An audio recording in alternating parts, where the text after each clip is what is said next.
Episode number 142 of Making the Case. Should Chicago be put under martial law? Let's talk about it.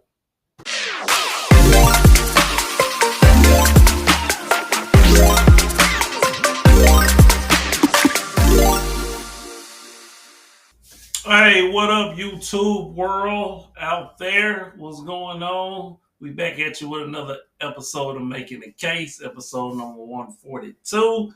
What it do? I'm your host, Dr. Jacob Isom. And hey, we're going to get straight into it, okay? So we're talking about should Chicago be put under martial law? So let's talk about it a little bit because I do have a video clip for you.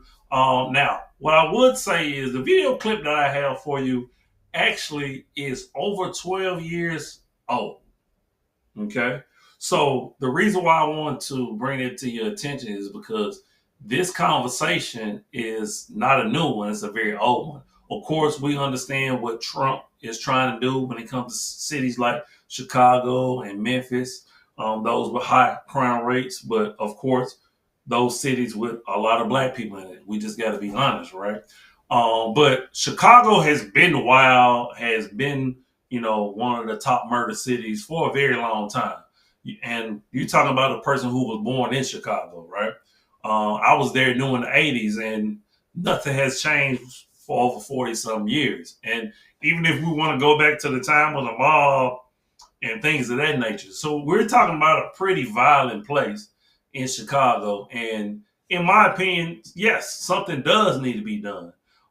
So I'm not all the way wrong with the National Guard going in, being sent in. Like something has to be done. If it ain't gonna be done by the mayor, if it ain't gonna be cleaned up by the citizens, well, something has to get done, right? Because you're talking about innocent people, and I know a lot of people in Chicago love Chicago. Shoot, I still love Chicago, and I ain't been there in a very long time, as far as living there it is. So no, but I think it is a serious conversation to be had. And like I said, this is a conversation that we've been having for quite some time now. And so I do have a clip that is kind of, addressing, well, should the National Guard come in? Should Chicago be put under martial law? Okay. So without further ado, let's get to the clip, shall we?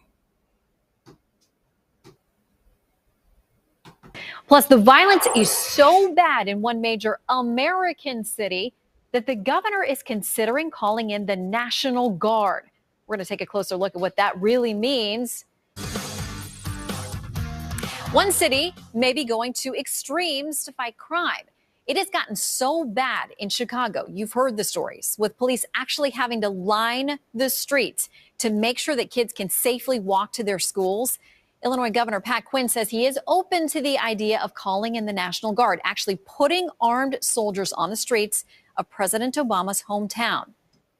You know what's crazy? What I actually find funny is that she just had to throw that in there. That it's President Obama's hometown. Well, first of all, it's hometown to a lot of celebrities and politicians. But I get why she did it because remember, this is 12 years ago. President Obama was president at the time. So remember, we're talking about politics here. All right, so let's just keep going. Julie Roginski is a Fox News contributor and former political advisor to former New Jersey Senator Frank Lautenberg. Brad Blakeman is the former deputy assistant to President George W. Bush. Welcome to you both. Hi, Shannon. All right, guys, according to Article 1, I believe, of the Constitution, there are only 3 reasons that that Congress can call up the National Guard. Brad, does that criteria fit here? It does not. This isn't a national purpose. This is a local purpose. This is a law enforcement problem by the city of Chicago, who could simply hire more police, or they can get help from their fellow states to send in their troopers or their police at a fixed per diem rate. They have a way out of this thing, but the way out is not federalizing state troops to perform a state function. It's wrong. Our troops should be welcomed into communities at times of national disasters, as we've seen, bringing bottled water, evacuation, and even manning the streets to help police for a national crisis. Acts of God. This isn't one of them. This is a self-created crisis for the incompetence of the local officials who can simply hire more cops. Now, that I was kind of with him for a while, but I definitely disagree with his last point. Self-created. Like, I don't think the law enforcement in Chicago is wishing for more crime and more gangs on the streets, right? So that's just a ridiculous notion that he used. But and then he mentioned the fact, well, the federal government, this is a state issue. Well, I agree it is a state issue, but there's so many other issues that the federal government get in that is not as serious as this, one being abortion, right? That should also be a state issue. The federal government should have never touched that. And so a lot of other issues that the federal government want to step in on when it should be a state issue. So I think his line of reasoning is just off. While I think he does have some good points, but his reasoning is just off. Let's continue. All right, let's talk a little bit about the facts here. Just in recent days, an attack at a park, 13 people shot, including a 3-year-old, shot in the face. I believe 4 others were killed over the weekend, 7 others shot. I mean, this is an ongoing issue. According to the FBI now, Chicago is the murder capital of the United States. Julie, can local authorities get this under control? As Brad suggests, hire more cops. I mean, what's the problem? Is the tax base fleeing? And the thing about it, it keeps getting mentioned, hire more cops. They act like that if that could be done, it wouldn't already be done, right? You can't just say, oh, we're going to hire more people. Well, you got to have people who want to be cops in the city of Chicago, right? So it's like, you can't just pluck people up, and this is not a war, right? You can't draft police officers, okay? People got to want to be, and then the pay got to be there, right?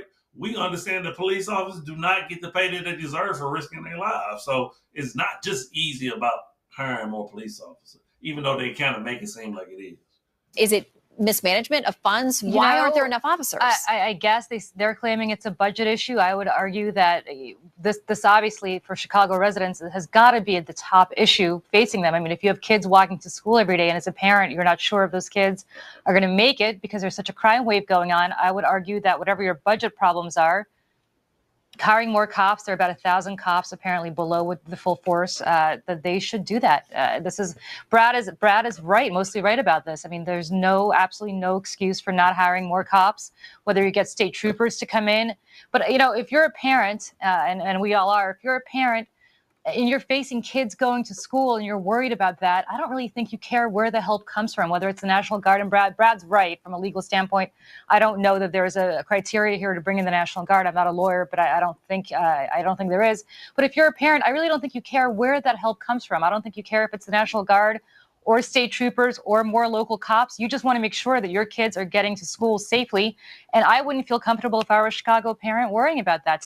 But even with that being said, right, the idea that you're trying to make streets safe for kids, like, why, first of all, why wouldn't it be a moral issue, right?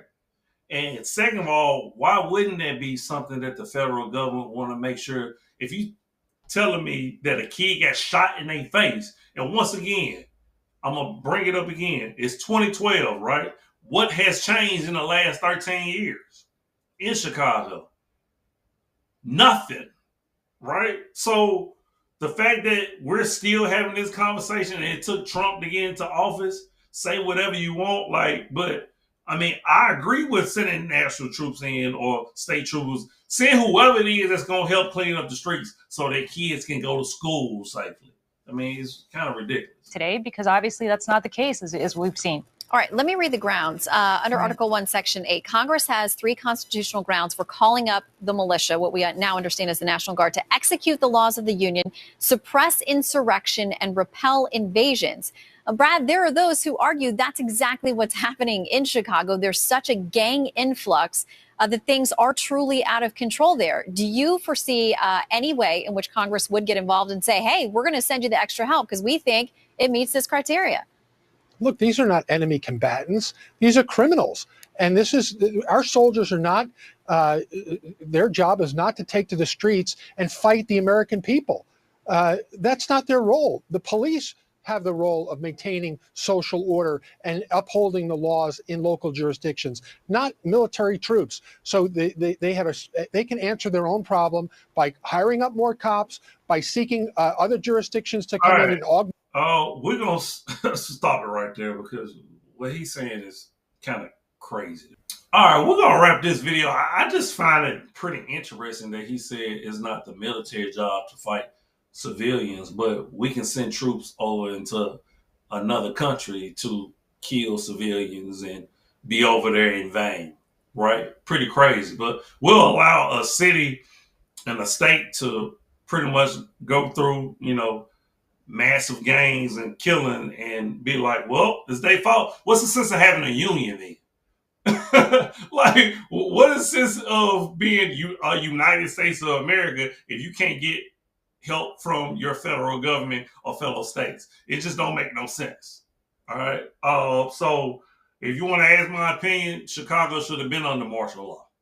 Right? Something should have been had happened from surrounding states and for the federal government, because year after year, now I guarantee you this, and I just hate to say it, if it was a city that was a majority white or Jewish or like, it wouldn't be going on.